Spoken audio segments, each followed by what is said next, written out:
Hello everyone, আসসালামু আলাইকুম। আজকে আমি আবারও আপনাদের সাথে শেয়ার করছি চিকেন চপের রেসিপি। তো আজকে ছিল আম্মুদের বাসায়। তো প্রথমে আমি একটা মশলা বানিয়েছিলাম, সেটা ছিল সরিষা, কাঁচামরিচ, পেঁয়াজ কুচি, এবার আদা রসুন। তো আমি সেটা ব্লেন্ড করে নিয়েছি। এবার যেহেতু আমাদের ওই করা মশলাতে যেহেতু কাঁচামরিচ ছিল, এর জন্য আমরা গুঁড়ো মরিচটা এবার খুব কম দিয়েছি জিরার গুঁড়া আর দিয়েছি গরম মশলার গুঁড়া। এবার লবণ দিয়ে ভালো করে সরিষার তেল দিয়ে ভালো করে ম্যারিনেট করে রাখবো।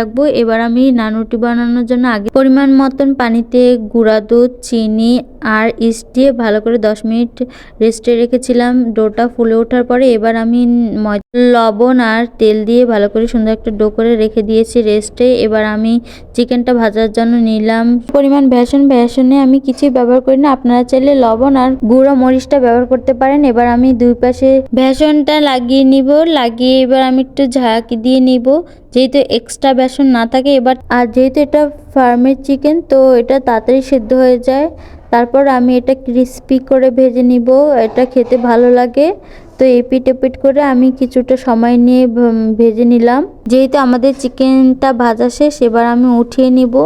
উঠিয়ে আমি কেটে কেটে এবার ভালো করে আবার কিছুটা সময় ভেজে নিব। আমি 5 মিনিটের মতন ভেজে নিয়েছি। এবার উঠিয়ে এবার আমি গ্রেভি বানানোর জন্য চিকেন ম্যারিনেট করার যে মশলাটা আমাদের বেঁচে গিয়েছিল, সে থেকে কিছুটা মশলা আর দিয়ে দিলাম পেঁয়াজ কুচি আর কাঁচামরিচ কুচি। এবার ভালো করে মশলার সাথে কিছুটা সময় ভেজে নিব। এরপর দিয়ে দিব আমি টমেটো। এবার আমি নাড়িয়ে চাড়িয়ে কিছুটা পরিমাণ দিয়ে দিলাম লবণ আর দিয়ে দিলাম টমেটো সস দিয়ে এবার ভালো করে নাড়িয়ে চাড়িয়ে নিব।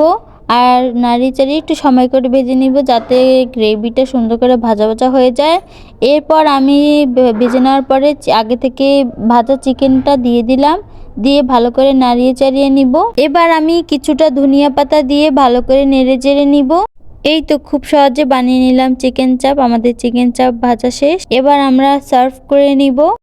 এর মধ্যে দেখি কলিং বেল বাজলো, দৌড়ে চলে আসলাম। দেখলাম যে আমার হাজবেন্ড তার শালাশালিদের জন্য নিয়ে আসলো মজা, আর সে হাসতে হাসতে চলে আসলো। তো এবার তাকে চিকেন চাপ খাওয়ানোর পালা। আমরা খেতে থাকি। আপনারা ভালো থাকবেন। আল্লাহ হাফেজ।